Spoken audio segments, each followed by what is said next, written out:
നമസ്കാരം. ഇന്നത്തെ D focus തുടങ്ങുന്നു. മെഡിക്കൽ പ്രവേശനത്തിന് ഇനി അഖിലേന്ത്യാ എൻട്രൻസ് പരീക്ഷ മാത്രമെന്ന മെഡിക്കൽ കൌൺസിൽ തീരുമാനം. സംസ്ഥാനങ്ങളും മാനേജ്മെന്റുകളും സ്വന്തം നിലയിൽ പ്രവേശന പരീക്ഷ നടത്തുന്നത് നിർത്തണമെന്നും നിർദ്ദേശമുണ്ട്. ഇന്നലത്തെ മെഡിക്കൽ കൌൺസിൽ യോഗത്തിലാണ് ഈ തീരുമാനം. ഇതനുസരിച്ച് മെഡിക്കൽ കൌൺസിലിന്റെ ചട്ടങ്ങൾ ഭേദഗതി ചെയ്യാനും തീരുമാനിച്ചു. പരീക്ഷാ നടത്തിപ്പിലെ ക്രമക്കേടും ദുരുപയോഗവും വ്യാപകമായ സാഹചര്യത്തിലാണ് മെഡിക്കൽ കൌൺസിൽ ഓഫ് ഇന്ത്യയുടെ പുതിയ തീരുമാനം. സംസ്ഥാന സർക്കാരുകളും മാനേജ്മെന്റുകളും നടത്തുന്ന മെഡിക്കൽ പ്രവേശന പരീക്ഷ അംഗീകരിക്കില്ല. അടുത്ത അധ്യയന വർഷം മുതൽ അഖിലേന്ത്യാ മെഡിക്കൽ പ്രവേശന പരീക്ഷയിലൂടെ മാത്രമേ മെഡിക്കൽ കോഴ്സുകൾക്ക് പ്രവേശനം അനുവദിക്കൂ. രാജ്യത്തെ മുഴുവൻ സർക്കാർ മെഡിക്കൽ കോളേജുകൾക്കും മാനേജ്മെന്റുകൾക്കും തീരുമാനം ബാധകമാകും. സംവരണത്തിൽ പുതിയ മാർഗനിർദ്ദേശങ്ങളുമുണ്ടാകും. ഈ വർഷത്തെ പ്രവേശന നടപടികളെ പുതിയ തീരുമാനം ബാധിക്കില്ല.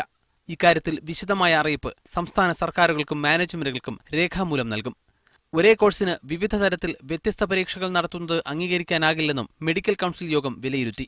നേരത്തെ ഏകീകൃത പ്രവേശന പരീക്ഷ നടത്തുവാൻ മെഡിക്കൽ കൌൺസിൽ തീരുമാനിച്ചിരുന്നെങ്കിലും സുപ്രീം കോടതി ഇത് റദ്ദാക്കിയിരുന്നു. മീഡിയ 1 തൃശൂർ. മെഡിക്കൽ പ്രവേശനത്തിന് ഏകീകൃത പ്രവേശന പരീക്ഷ പ്രായോഗികമോ? ഈ വിഷയമാണ് ഡി ഫോക്കസ് ഇന്ന് ചർച്ച ചെയ്യുന്നത്. മെഡിക്കൽ കൌൺസിൽ അംഗവും MES പ്രസിഡന്റുമായ ഡോക്ടർ ഫസൽ ഗഫൂർ, അദ്ദേഹം കോഴിക്കോട് സ്റ്റുഡിയോയിൽ ഈ ചർച്ചയിൽ പങ്കെടുക്കാനെത്തും. ഒപ്പം ക്രിസ്ത്യൻ മാനേജ്മെന്റ് അസോസിയേഷനെ പ്രതികരിച്ച് ജോർജ് പോൾ, അദ്ദേഹം ടെലിഫോൺ ലൈനിലുണ്ടാകും. SIO സംസ്ഥാന പ്രസിഡന്റ് നഹാസ് മാള, അദ്ദേഹം മലപ്പുറം സ്റ്റുഡിയോയിൽ ഈ വിഷയത്തിൽ പങ്കെടുക്കും. ആദ്യം ശ്രീ ജോർജ് പോളിലേക്ക്. ശ്രീ ജോർജ് പോൾ, നിലവിൽ പ്രവേശന പരീക്ഷയുമായി ബന്ധപ്പെട്ടുള്ള എല്ലാ ഭിന്നതകളും അല്ലെങ്കിൽ എല്ലാ അസൗകര്യങ്ങളും ഒക്കെ പരിഹരിക്കാനാണ് ഇത്തരത്തിലൊരു നീക്കം കൊണ്ടുവരുന്നത്, ഇത്തരത്തിലൊരു ഏകീകൃത പ്രവേശന പരീക്ഷ കൊണ്ടുവരുന്നത് എന്നാണ് മെഡിക്കൽ കൌൺസിൽ അഭിപ്രായപ്പെട്ടത്. നിലവിലുള്ള എല്ലാ പ്രതിസന്ധികളും എല്ലാ പരാതികളും ഇതിലൂടെ മറികടക്കാൻ കഴിയുമെന്ന് പറയുന്നു. താങ്കൾ എങ്ങനെ ഈ വിഷയത്തെ കാണുന്നു? എത്രമാത്രം അംഗീകരിക്കാവുന്ന ഒരു തീരുമാനമാണിത്? ഞാൻ ഇതിനെ സ്വാഗതം ചെയ്യുകയാണ്. പക്ഷേ അതിനകത്തുള്ള ചില പ്രായോഗികമായ ബുദ്ധിമുട്ടുകളുണ്ട്. അത് ഞാൻ ഇവിടെ ഒന്ന് എടുത്തു പറയാനായിട്ട് ആഗ്രഹിക്കുന്നു. കാരണം സ്റ്റേറ്റ് ഒരു ടെസ്റ്റ് നടത്തുന്നുണ്ട്. ആ സ്റ്റേറ്റ് നടത്തുന്ന ടെസ്റ്റിനകത്ത് ചില കാറ്റഗറിക്ക് SC ST OBC പോലെയുള്ള മൈനോറിറ്റി അതുപോലുള്ള ചില കാറ്റഗറികൾക്ക് ഒരു പ്രയോറിറ്റി കൊടുത്താണ് ഇവിടുത്തെ അഡ്മിഷൻ നടക്കുന്നത്. അപ്പോൾ സ്റ്റേറ്റിന്റെ ടെസ്റ്റ് പരിപൂർണമായിട്ടില്ലാതെ സെന്ററിന്റെ ടെസ്റ്റ് മാത്രമായിട്ട് എടുത്തുകൊണ്ട് നടത്തുന്ന ഒരു അഡ്മിഷൻ പ്രോസസ്സ് എന്തുമാത്രം നിയമപരമായിട്ട് നിലനിൽക്കും എന്നുള്ള കാര്യത്തിൽ എനിക്ക് സംശയമുണ്ട്. ഞങ്ങളെ സംബന്ധിച്ചിടത്തോളം, ക്രിസ്ത്യൻ മാനേജ്മെന്റിനെ സംബന്ധിച്ചിടത്തോളം 100% ട്രാൻസ്പെറന്റ് ആയിട്ട് ഒരു അഡ്മിഷൻ പ്രൊസീജിയർ ഉണ്ടാകുക എന്ന് പറയുന്നത് ഈ മേഖലയിൽ നിലനിൽക്കുന്ന ക്രമക്കേടുകൾക്ക് ഒരു ശാശ്വത പരിഹാരം ഉണ്ടാക്കാൻ സഹായിക്കും എന്നാണ് എന്റെ അഭിപ്രായം.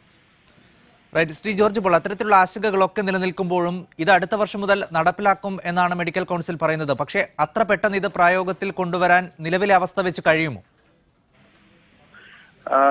ഇല്ല, 2013 മറ്റോ ആണെന്ന് തോന്നുന്നു. ഇതുപോലെ തന്നെ അവര് ഇങ്ങനെ ഒരു സിസ്റ്റം ഇൻട്രൊഡ്യൂസ് ചെയ്യാൻ ശ്രമിച്ചപ്പോൾ അത് സുപ്രീം കോടതി അത് ഇല്ല എന്ന് പറയുകയാണ്. കാരണം ഇത് എഡ്യൂക്കേഷൻ എന്ന് പറയുന്നത് കൺകറന്റ് ലിസ്റ്റിൽ പെട്ടതാണ്. സ്റ്റേറ്റിന്റേതായ അവകാശങ്ങളുണ്ട്. അപ്പോൾ സ്റ്റേറ്റിന്റെ അവകാശങ്ങൾക്ക് സെന്ററിന് എടുത്ത് മാറ്റാനായിട്ടുള്ള അവകാശം സെന്ററിന് ഇല്ലാത്ത ഒരു സാഹചര്യം നിയമപരമായി നിലനിൽക്കുന്നത് കൊണ്ട് ഇതിനകത്ത് കോടതിയിലും കൂടുതൽ ലിറ്റിഗേഷൻ ഈ കാര്യത്തിൽ ഉണ്ടാകാനാണ് സാധ്യത.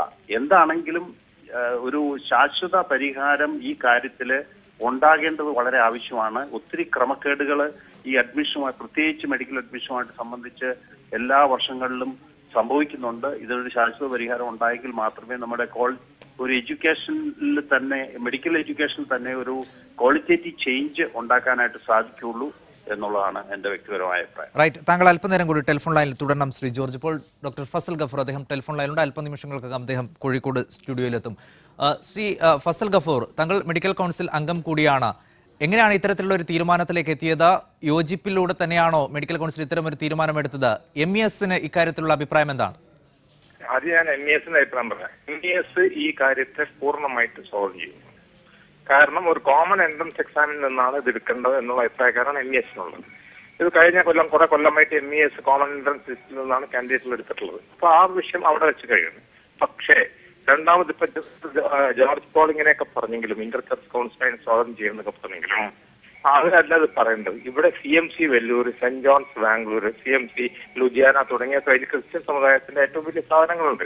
അവർ സ്വന്തമായിട്ട് എൻട്രൻസ് എക്സാമാണ് നടത്തുന്നത്. അവരുടെ അഭിപ്രായമാണ് നമ്മൾ ആരായേണ്ടത്, അല്ലാതെ കേരളത്തിലെ കുറച്ച് മെഡിക്കൽ കോളേജുകളുടെ അഭിപ്രായം മാത്രമല്ല. അപ്പൊ ഇത് ഒരുപാട് ഒരു പ്രശ്നം മാത്രമല്ല, ഒരുപാട് പ്രശ്നങ്ങളുണ്ട്.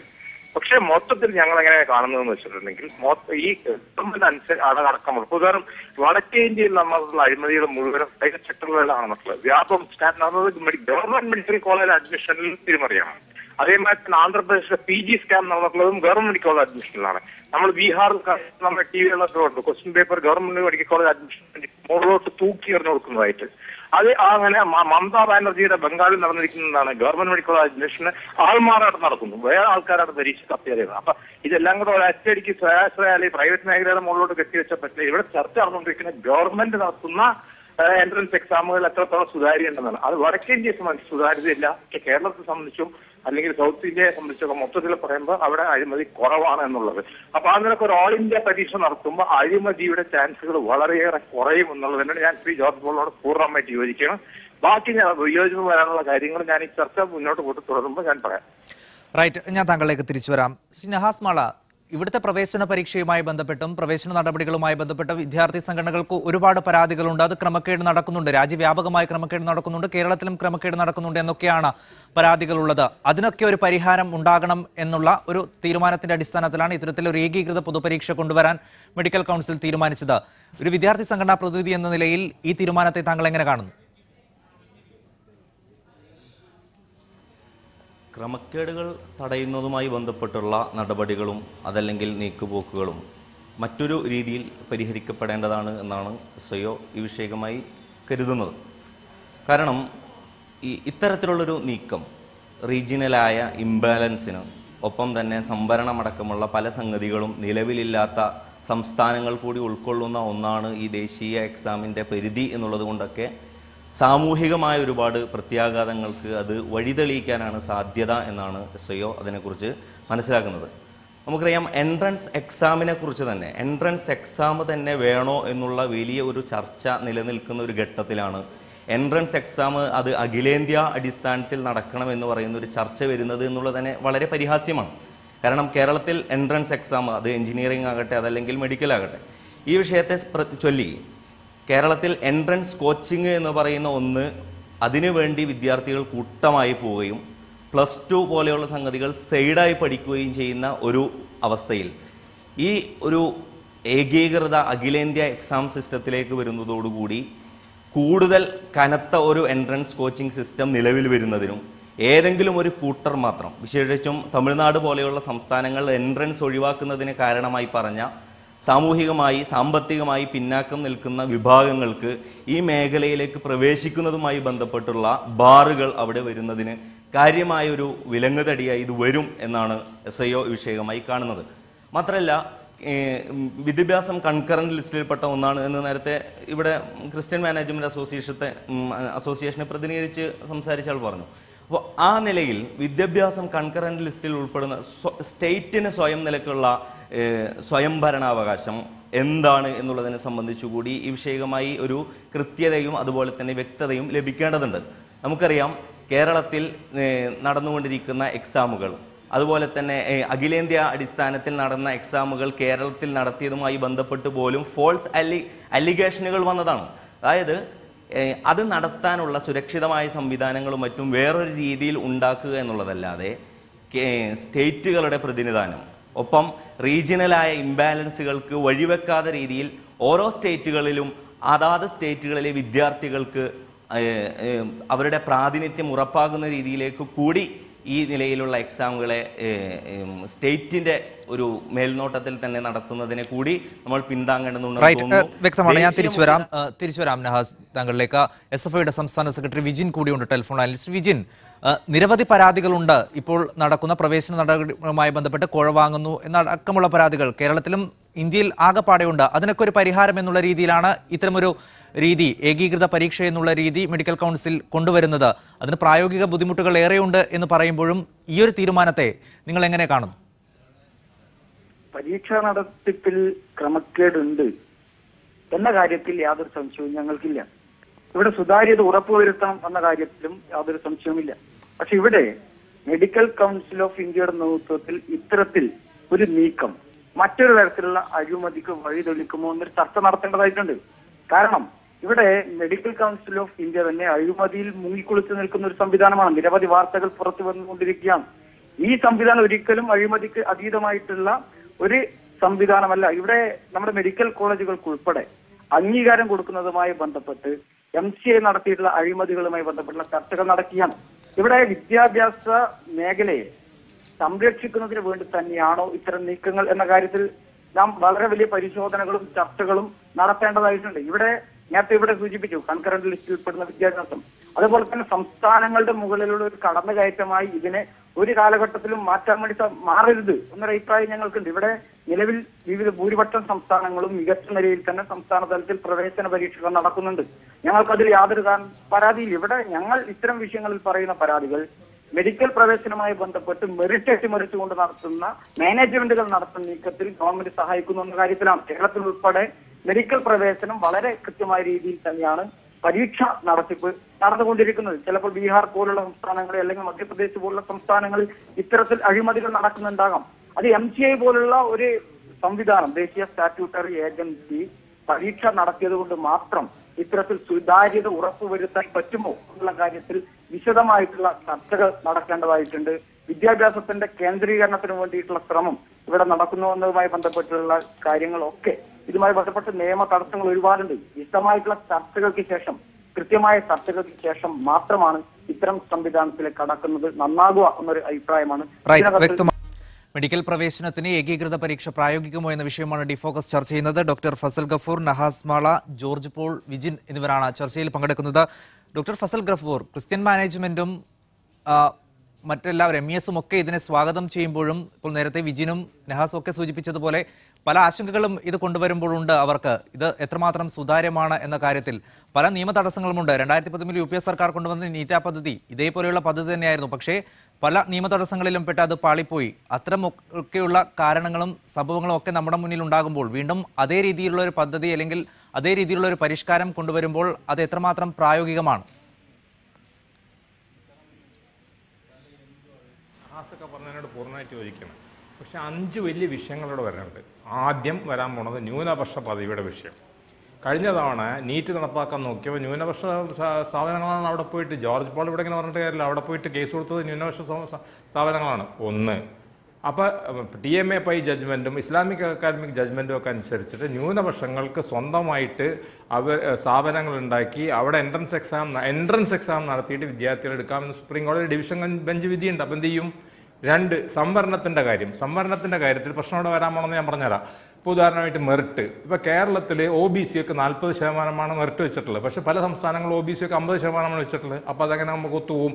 അതേമാതിരി തന്നെ എന്താ സംഭവിച്ചിരിക്കുന്നത്? ഇപ്പോൾ തമിഴ്നാട്ടിലും ഈ അടുത്തായിട്ട് പുതിയതായിട്ട് രാജസ്ഥാനിലും 68% സംവരണം വെച്ചിട്ടുണ്ട്. അപ്പോൾ ഇവിടെ MCAയുടെ കണക്കനുസരിച്ച് 50%-ലധികം സംവരണം വെക്കാൻ പറ്റില്ല. അപ്പോൾ അതിൻ്റെ ഒരു പ്രശ്നമുണ്ട്, സംവരണത്തിൻ്റെ പ്രശ്നമുണ്ട്. മൂന്നാമത്തെ പ്രശ്നം വരാമാണ് സിലബസ്. ഇവർ ഏത് സിലബസാണ് എടുക്കാൻ പോകുന്നത്? ഇതൊരു വലിയൊരു പ്രശ്നമാണ്. കാരണം ഇപ്പോൾ പ്രത്യേകിച്ച് സംഘപരിവാർ അധികാരത്തിലുള്ളപ്പോൾ അവിടെ പരക്ക സിലബസ് മാറ്റി എഴുതിക്കൊണ്ടിരിക്കുകയാണ്. രാജസ്ഥാനിൽ, മധ്യപ്രദേശിൽ, ജാർഖണ്ഡിലൊക്കെ സിലബസ് മാറ്റി എഴുതിക്കൊണ്ടിരിക്കുകയാണ്. അതേസമയം CPIയും കോൺഗ്രസും ഒക്കെ ഭരിച്ചിരുന്ന സംസ്ഥാനങ്ങളിലൊക്കെ സെക്കുലർ ആയിട്ടുള്ള സിലബസ് നിലക്കാണ്. അപ്പോൾ സിലബസ് മാറ്റി, അപ്പോൾ ഇതിൽ വേറെ പരിപാടി, സിലബസ് മാറ്റി എഴുതിക്കൊണ്ട് വേറെ കോമൺ സിലബസ് ഉണ്ടെന്ന് അങ്ങനത്തെ കൂടെ ഒരു ഐഡിയ ഉണ്ടാവാം. ഞാൻ ഐഡിയ ഉണ്ടെന്നുള്ളത് ഞാൻ പറയുന്നില്ല. നാലാമത്തുള്ള വലിയ വരാൻ പോണത് ഇതിപ്പോൾ അർബൻ റൂറൽ ഡിവൈഡ് ഉണ്ടാവാൻ പോണ്. ഇതിപ്പോൾ ഇംഗ്ലീഷ് മീഡിയം ആയിട്ട് എടുത്തിട്ടുള്ള കുറേ വിദ്യാർത്ഥി, എലൈറ്റ് ആയിട്ടുള്ള ഒരു ക്ലാസ് വിദ്യാർത്ഥികൾക്ക് ഗുണകരമായിട്ട് ഭവിക്കും. അതേസമയം ബീഹാറിൽ എടുക്കുകയാണെങ്കിൽ അവിടെ ഒരു ഭാഗത്ത് ഭോജ്പൂരിയിലും ഒരു ഭാഗത്ത് മൈഥിലിയിലുമാണ് പഠിപ്പിക്കുന്നത്. നമ്മൾ നേരെ കുത്തനെ വന്ന് ഒറീസയിൽ പറയുന്നത് ഒറിയയാണ് പഠിപ്പിക്കുന്നത്. അതേസമയം തമിഴ്നാട്ടിൽ തമിഴിലാണ് പഠിപ്പിക്കുന്നത്. അപ്പോൾ ഭാഷയുടെ ഒരു ഭയങ്കരമായിട്ടുള്ള പ്രശ്നം വരുന്നുണ്ട്. അഞ്ചാമതായിട്ടുള്ള എന്താ വെച്ചാൽ ഇപ്പോൾ ഇത് സെൻട്രൽ ഗവൺമെൻറ് അയച്ചിട്ടുള്ളൂ. അവിടെ നിന്ന് ഇതിൻ്റെ റിപ്ലൈ വരണം വന്നിട്ടുണ്ടെങ്കിൽ അത് സ്റ്റേറ്റുകൾക്ക് അയക്കണം, സ്റ്റേറ്റിൻ്റെ ഒപ്പീനിയൻ തേടണം. അപ്പോൾ അതൊക്കെ കൂടെ വെച്ച് നോക്കുമ്പോൾ പ്രായോഗികമായിട്ടുള്ള ഒരു കാര്യം. അപ്പോൾ നിങ്ങൾ ചോദിക്കും മെഡിക്കൽ കൗൺസിൽ അംഗമായിട്ടുള്ള ഞാൻ എന്തുകൊണ്ടാണ് അതിനെപ്പറ്റി നേരത്തെ പറഞ്ഞത്? ഭാഗ്യവശാൽ എന്ന് പറയാം, മിനിഞ്ഞാന്നാളെ ഹജ്ജ് കഴിഞ്ഞ് വന്നിട്ടുള്ളൂ.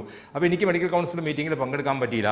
മെഡിക്കൽ കൗൺസിലിൽ മീറ്റിംഗ് പങ്കെടുക്കുകയാണെങ്കിൽ തീർച്ചയായിട്ടും ഈ സാമൂഹ്യപരമായിട്ടുള്ള കാര്യങ്ങളെ പറ്റിയിട്ട് ഞാൻ ഉന്നയിച്ചേനെ, ഇതിൻ്റെ പശ്ചാത്തലങ്ങളെ പറ്റി ഞാൻ ഉന്നയിച്ചത്. അല്ല ഞാനിത് ചാടിക്കേറിയിട്ട് മെഡിക്കൽ കൗൺസിൽ കറപ്റ്റാണ്, ഇതൊരു പുതിയൊരു മെഡിക്കൽ കൗൺസിലാണ്. മുമ്പത്തെ മെഡിക്കൽ കൗൺസിലുകളെ പറ്റിയിട്ടാണ് കറപ്ഷൻ ചാർജ് ഉണ്ടായിരുന്നത്. മെഡിക്കൽ കൗൺസിലിലെ പ്രസിഡന്റ് അറസ്റ്റ് ചെയ്തൊക്കെ പഴയ കഥയാണ്. ഇപ്പോൾ പുതിയതായിട്ടൊരു മെഡിക്കൽ കൗൺസിൽ വന്നിരിക്കുകയാണ്. ഇത് ഇലക്ടഡ് ആയിട്ടുള്ള, ഞങ്ങളൊക്കെ ഇലക്ടഡ് മെമ്പർമാർ മെഡിക്കൽ കൗൺസിൽ.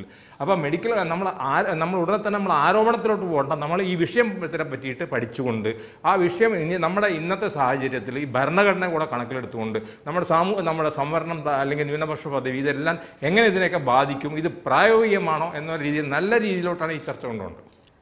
ശ്രീ ഫസൽ ഗഫൂർ, അങ്ങനെയാണെങ്കിൽ ഇത്ര തടസ്സങ്ങൾ താങ്കൾ തന്നെ പറയുന്നു. ഇതിപ്പോൾ അടുത്ത വർഷം മുതൽ നടപ്പാക്കാൻ പോകുന്നു എന്ന് മെഡിക്കൽ കൗൺസിൽ പറയുമ്പോൾ അത് പ്രായോഗികമാണോ? കാരണം ഇവിടെ +2 അടക്കമുള്ള സിലബസ് പ്രശ്നമാണ്. സിലബസ് പ്രശ്നമെന്ന് താങ്കൾ പറഞ്ഞു. +2 അടക്കം മാനദണ്ഡമാക്കിയാണ് ഈ പ്രവേശന നടപടികളൊക്കെ നടക്കുന്നത്.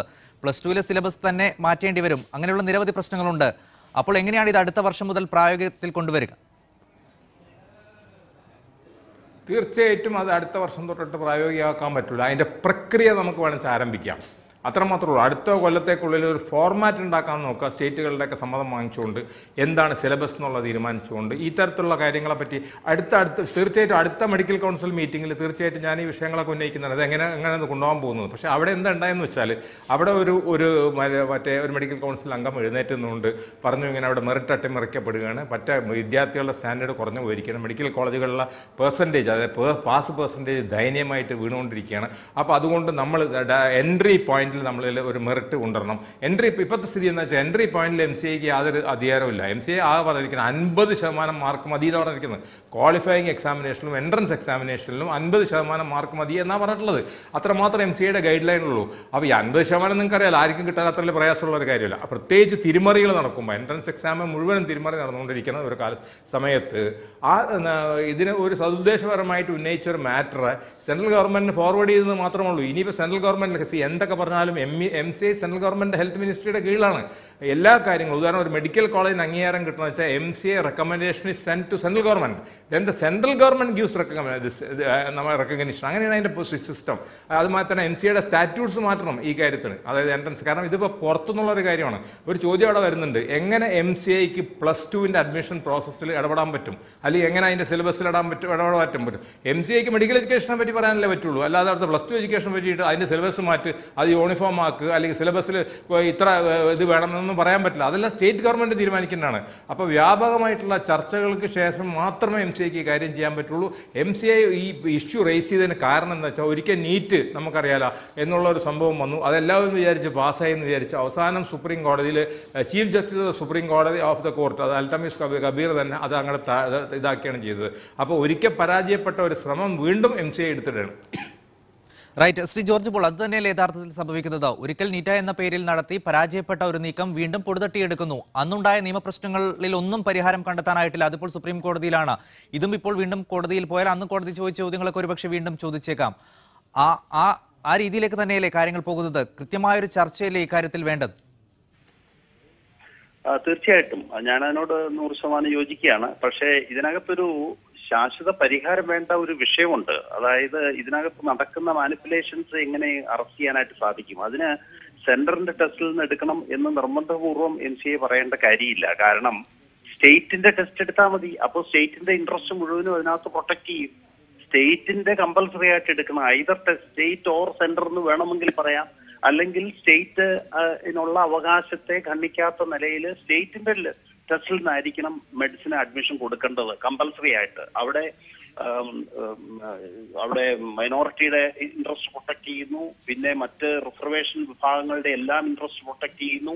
ആ നിലയിൽ മൈനോറിറ്റിയെ സംബന്ധിച്ചിടത്തോളം ഇൻട്രസ്റ്റ് മെറിറ്റിൽ അഡ്മിഷൻ ഏത് വിഭാഗമാണ്, ഇപ്പോൾ ഓരോ മൈനോറിറ്റിക്ക് തന്നെ പല ഫാക്ഷൻസ് ഉണ്ട്. ആ ഫാക്ഷന് റിസർവേഷൻ കൊടുത്താൽ മതി. അത് കൊടുക്കാനുള്ള അവകാശം സുപ്രീം കോടതി കൊടുത്തിട്ടുണ്ട്. അതുകൊണ്ട് ഇതിന് ശാശ്വത പരിഹാരമൊക്കെ കാണാനായിട്ട് മാർഗമുണ്ട്. ഇതൊരു തുറന്ന ചർച്ചയിൽ ഇതിന്റെ എല്ലാ സ്റ്റേക്ക് ഹോൾഡേഴ്സിനെ ഇൻവോൾവ് ചെയ്യിച്ചുകൊണ്ടായിരിക്കണം MCA തീരുമാനിക്കേണ്ടത്. അല്ലാതെ ഒരു യൂണിലാറ്ററൽ ഡിസിഷൻ എടുത്ത് ഇമ്പോസ് ചെയ്യാനായിട്ട് വരുമ്പോഴാണ് കാര്യങ്ങൾ കോടതിയിലേക്ക് പോവുകയും അത് വേറെ പല പ്രയാസങ്ങൾ ഉണ്ടാക്കുകയും കൃത്യസമയത്ത് അഡ്മിഷൻ നടത്താത്ത സാഹചര്യങ്ങൾ ഉണ്ടാകുകയും ഒക്കെ ഉണ്ടാകാനുള്ള സാധ്യത. അതുകൊണ്ട് കുറച്ചുകൂടെ ഒന്ന് ആലോചിച്ചിട്ട് ഇതിനകത്തൊരു പരിഹാരം കാണാൻ സാധിക്കും എന്നാണ് എന്റെ വിശ്വാസം. ഡിഫോക്കസ് തുടരുന്നു. ശ്രീ നഹാസ് മാള, നേരത്തെ ഫസൽ ഗഫൂർ സൂചിപ്പിച്ചതുപോലെ സംവരണവുമായി ബന്ധപ്പെട്ട വിഷയങ്ങളുണ്ട്, സിലബസുമായി ബന്ധപ്പെട്ട വിഷയങ്ങളുണ്ട്, ഇത്തരത്തിൽ നിരവധി വിഷയങ്ങളുണ്ട്. ഇത്തരത്തിലൊരു തീരുമാനം, ഏകീകൃത പരീക്ഷ എന്നുള്ള തീരുമാനമെടുക്കുമ്പോൾ അതിലൊന്നും ഒരു തീരുമാനത്തിലെത്തിയിട്ടില്ല. എങ്ങനെ അതൊക്കെ മറികടക്കും എന്നുള്ള കാര്യത്തിലും ഒരു വ്യക്തതയില്ല. ഇത്തരം കാര്യങ്ങളിലൊക്കെ ഒരു വ്യക്തത വരുത്തിയിട്ട് വേണ്ടിയിരുന്നില്ലേ ഇത്തരത്തിൽ വലിയൊരു തീരുമാനം എടുക്കേണ്ടിയിരുന്നത്?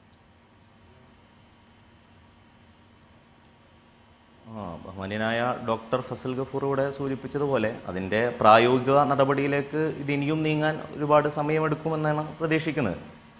പക്ഷേ ദേശീയ അടിസ്ഥാനത്തിൽ ഇത്തരത്തിലുള്ളൊരു ഇത്ര കടുത്ത യൂണിഫോമിറ്റിയുടെ അവസ്ഥകൾ നിലനിൽക്കുന്നുണ്ടോ എന്നൊക്കെ ഈ സന്ദർഭത്തിൽ നമ്മൾ ആലോചിക്കേണ്ടതാണ്. ഇതൊരു വിദ്യാഭ്യാസ വിഷയം മാത്രമായിട്ട് ഇതിനെ കണക്കാക്കുന്നതിനേക്കാൾ സ്റ്റേറ്റുകളുടെ സാമൂഹികമായ അതുപോലെ തന്നെ പ്രാദേശികമായ അവസ്ഥകളെ കൂടി പരിഗണിക്കേണ്ടുന്ന ഒരു വിഷയമാണെന്ന് തോന്നുന്നു. നമുക്കറിയാം, അഖിലേന്ത്യാ അടിസ്ഥാനത്തിൽ തന്നെ നടന്ന പ്രീ മെഡിക്കൽ ടെസ്റ്റുമായി ബന്ധപ്പെട്ട വിവാദങ്ങൾ, CBSE നടത്തുന്ന എക്സാമുമായി ബന്ധപ്പെട്ട വിവാദങ്ങൾ, ഇതൊക്കെ വിവാദങ്ങൾ കെട്ടടങ്ങാൻ ഒരു അഖിലേന്ത്യാ അടിസ്ഥാനത്തിലുള്ളൊരു യൂണിഫോം തയ്പ്പിച്ചു കൊടുത്താൽ അതൊക്കെ പരിഹാരമാണ് എന്നുള്ളത് ഒരു തെറ്റായ ധാരണയാണ്. ഒപ്പം ഇപ്പോൾ സിവിൽ സർവീസ് എക്സാമുമായി ബന്ധപ്പെട്ട് നടക്കുന്ന, ഉദാഹരണത്തിനായി പറയുകയാണെങ്കിൽ സിവിൽ സർവീസ് എക്സാമുമായി ബന്ധപ്പെട്ട് നടക്കുന്ന കാര്യമായ ഒരു ആരോപണമാണ് പയ്യെ ഒരു ഹിന്ദിയുടെ ഒരു ആധിപത്യം.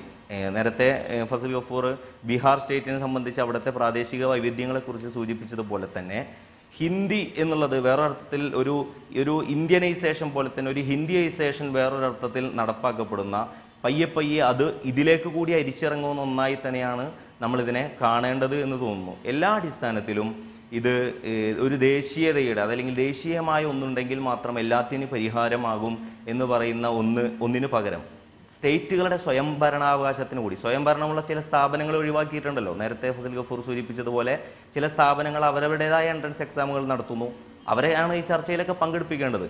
എന്നാൽ സ്റ്റേറ്റുകൾക്ക് സ്വയം നിലക്ക് എക്സാം നടത്താനും തമിഴ്നാടിനെ പോലെയുള്ള സ്ഥലങ്ങളിൽ അവർക്ക് വേണമെങ്കിൽ അത് വേണ്ട എന്ന് വെക്കാനുമുള്ള സ്വാതന്ത്ര്യം, ആ സ്വാതന്ത്ര്യമായി തന്നെ നിലനിൽക്കേണ്ടതാണ് എന്നാണ് നമ്മൾ മനസ്സിലാക്കേണ്ടത്. കേരളത്തെ സംബന്ധിച്ചിടത്തോളം തീർത്തും വ്യത്യസ്തമാണ്. എൻട്രൻസ് എക്സാം എന്ന് പറയുന്ന ഒന്ന് വേണ്ടതുണ്ടോ എന്ന് പറയുന്ന ഒരു ചർച്ചയിലേക്ക്, അത് മെഡിക്കലും എഞ്ചിനീയറിംഗുമായി ബന്ധപ്പെടുത്തി തന്നെ വേറൊന്നും ഉണ്ടാകേണ്ടതുണ്ട്. ഒപ്പം തന്നെ അഭിരുചി പരീക്ഷകളെക്കുറിച്ചുള്ള ചർച്ച. ഇപ്പോൾ MBBS കിട്ടിയവൻ അത് കിട്ടാത്തവൻ അതിനുശേഷം BHMSും അതുപോലെ തന്നെ ശേഷം BAMSും ശേഷം BDMSും അങ്ങനെ ഓരോരുത്തരുടെയും ആഗ്രഹിച്ച് നിൽക്കുന്നവൻ ആഗ്രഹിച്ച് നിൽക്കാത്ത കോഴ്സ് കിട്ടാത്ത അവസ്ഥ ഉണ്ടാവുകയും വേറൊരു തരത്തിലേക്ക് പിന്നീട് എക്സ്പെൽഡ് ആയതിനു ശേഷം മറ്റൊരു ഓപ്ഷൻ തിരഞ്ഞെടുക്കുകയും ചെയ്യുന്നതിന് പകരം ഓരോ വിഷയത്തിലും അഭിരുചി പരീക്ഷകൾ ഉണ്ടാവുകയാണ് വേണ്ടത്. അതിനുശേഷമുള്ള ഒരു നടപടികളും നീക്കുപോക്കുകളായിരിക്കും നല്ലത്. കേരളത്തിൽ അത്തരത്തിലുള്ള ഒരു ആലോചനയാണ് നടക്കേണ്ടത്. വ്യക്തമാണ്, സമയപരിമിതിയുണ്ട്. ഡോക്ടർ ഫസൽ ഗഫൂർ, ഇത്തരത്തിൽ ഒരുപാട് വിഷയങ്ങളുണ്ട്. ചുരുക്കി പറഞ്ഞാൽ ഇപ്പോൾ നിലവിലുള്ള ക്രമക്കേടുകളൊക്കെ ഒരു പരിധിവരെ അവസാനിപ്പിക്കുന്നതിന് ഈ ഏകീകൃത പരീക്ഷ എന്നുള്ള ഒരു തീരുമാനം കൊണ്ട് കഴിയും എന്ന് താങ്കൾ വിശ്വസിക്കുന്നുണ്ടോ? ഞാൻ പറഞ്ഞല്ലോ, അതൊരു നല്ലൊരു ഐഡിയയാണ്. All Indians are my brothers and sisters, നല്ലൊരു ഐഡിയയാണ്, കുഴപ്പമൊന്നുമില്ല. ചില uniform civil code, that is a good idea, കുഴപ്പമൊന്നുമില്ല, നടപ്പാകാൻ പോകുന്നില്ല എന്ന് പറഞ്ഞ മാതിരി ഞാൻ നഹാസ് മാളയോട് യോജിക്കുന്ന ഒരു കാര്യത്തിൽ ഇവിടെ ഞങ്ങളുടെ MESന്റെ നിലപാട് ഈ വിഷയത്തിൽ വളരെ വ്യക്തമായിട്ടുള്ള നിലപാട് എന്താണെന്ന് വെച്ചാൽ എൻട്രൻസ് എക്സാം പാടില്ല എന്നുള്ളതാണ്. കാരണം എൻട്രൻസ് എക്സാം എന്ന് വെച്ചാൽ ഓരോരുത്തരും ഈ എന്താണ് പറയുക, ഈ തോമസിൻ്റെയൊക്കെ ഉള്ള പാലയിലൊക്കെ പോയിട്ട് കോച്ചിങ് സെൻറ്ററിൽ പോയി ഒരു മെറിറ്റും ഇല്ലാത്തവൻ 2-3 തവണ പോയി പരീക്ഷ എഴുതിയിട്ട്, ഞങ്ങൾക്കറിയാലോ ഞങ്ങളുടെ കോളേജിൽ ഈ എൻട്രൻസ് പാസ്സായി വരുന്നവരുടെ പ്രീ ഡിഗ്രി മാർക്കെന്നാണ്, +2 മാർക്കെന്നാന്നുള്ളത്. അതുമാതിരി തന്നെ ഈ +2 പരീക്ഷയെ ഒരു പുല്ല് വില പോലെ ഇവർ കൽപ്പിക്കുന്നത്. ഇവർ നേരെ കോച്ചിങ്ങിന് പോകണം. അപ്പോൾ ഒരു കോച്ചിങ് ഇൻഡസ്ട്രിയാണ് ഉണ്ടാക്കിയിട്ടുള്ളത്. ആ industry is driven by funds. മനസ്സിലായില്ലേ? ആരുടെ അടുത്ത് ഫണ്ട് ഉണ്ടോ അവനോ ഒരു SC/STക്ക് പോകാൻ പറ്റുമോ 3 കൊല്ലം കോച്ചിങ്ങിനായിട്ട് ഇവിടെ? അല്ലെങ്കിൽ ഒരു പാവപ്പെട്ട ഒരു പിന്നോക്ക ജാതിക്കാരന് പോകാൻ പറ്റുമോ? ഒരു ന്യൂനപക്ഷക്കാരന് പോകാൻ പറ്റുമോ? അല്ലെങ്കിൽ ഒരു സവർണനായിട്ടുള്ള തന്നെ പാവപ്പെട്ടന് പോകാൻ പറ്റുമോ? ആർക്കും പോകാൻ പറ്റില്ല. അപ്പോൾ ഈ എൻട്രൻസ് എക്സാം എന്നുള്ള പറഞ്ഞത് ഇത് എടുത്ത് മാറ്റണം എന്നുള്ള അഭിപ്രായമാണ്. നിർഭാഗ്യവശാൽ ഞാൻ പറയട്ടെ, നിങ്ങൾ ഇന്റർനെറ്റ് പരിശോധിച്ചാൽ അറിയാം, ഇന്ത്യയിൽ പോസ്റ്റ് ഗ്രാജുവേഷൻ എൻട്രൻസ് എക്സാം വേണമെന്ന് പറഞ്ഞിട്ട് സുപ്രീം കോടതിയിൽ കേസ് കൊടുത്ത് ആ കേസ് വിജയിച്ച് ഞാനാണ് കേസ് കൊടുത്തത്. ഇന്ന് ഞാൻ ദുഃഖിക്കേണ്ടത് ഞാൻ ആ കേസ് കൊടുത്തത്. Fazal Gafoor versus Union of India and states of Tamil Nadu, Andhra Pradesh and Kerala എന്നാണ് ആ കേസ്. നിങ്ങൾക്ക് നെറ്റിൽ ചെക്ക് ചെയ്യാം. ഇന്ന് ഞാൻ ദുഃഖിക്കുന്നു. എന്താ കാരണം എന്ന് വെച്ചിട്ടുണ്ടെങ്കിൽ ഇത് പണക്കാരുടെ കുട്ടികൾക്ക് എന്താണ് കുളിച്ച് താമസിച്ച്, പണ്ട കാലത്തൊക്കെ ഇവരെല്ലാം ഭാരതപ്പുഴയുടെ തീരത്ത് പോയി കുളിച്ച് താമസിച്ച് തൃശ്ശൂർ പോയിട്ട് കുളിച്ച് താമസിച്ച് അവിടെ പോയിട്ട് എഴുതി വരുന്ന ഒരു സംഭവമാണ്. അതുകൊണ്ട് എൻട്രൻസ് എക്സാം മൊത്തത്തിൽ സ്ക്രാപ്പ് ചെയ്യണം എന്നാണ് MES പ്രസിഡന്റ്. വ്യക്തമാണ്, സമയപരിമിതിയുണ്ട്, ക്ഷമിക്കുക ഡോക്ടർ ഫസൽ ഗഫൂർ. വളരെയധികം നന്ദി doctor Fazal Gafoor, Nahas Mala, George Paul, Vijin ഈ ചർച്ചയിൽ പങ്കെടുത്തതിന്. എന്തായാലും തീരുമാനത്തെയുമായി ബന്ധപ്പെട്ട് കൂടുതൽ ചർച്ചകളും പഠനങ്ങളും വേണം എന്ന് തന്നെയാണ് ഇതുമായി ബന്ധപ്പെട്ട് പ്രവർത്തിക്കുന്ന ആളുകൾ പറയുന്നത്. ഏകീകൃത പ്രവേശന പരീക്ഷ എന്ന് പറയുമ്പോൾ പല നിയമ തടസ്സങ്ങളും ഇതുമായി ബന്ധപ്പെട്ടിട്ടുണ്ട്. അതൊക്കെ പരിഹരിക്കുന്നതിനുള്ള ചർച്ചകളും പഠനങ്ങളും ഉണ്ടാക്കിയതിനു ശേഷം മാത്രമേ ഈ തീരുമാനം നടപ്പിലാക്കാൻ കഴിയൂ എന്നുള്ള വിലയിരുത്തലുകൾ തന്നെയാണ് ഉണ്ടായത്. വളരെയധികം നന്ദി അതിഥികൾക്ക് ഒരിക്കൽ കൂടി. ഇതോടെ ഇന്നത്തെ ഡിഫോക്കസ് സമാപിക്കുന്നു.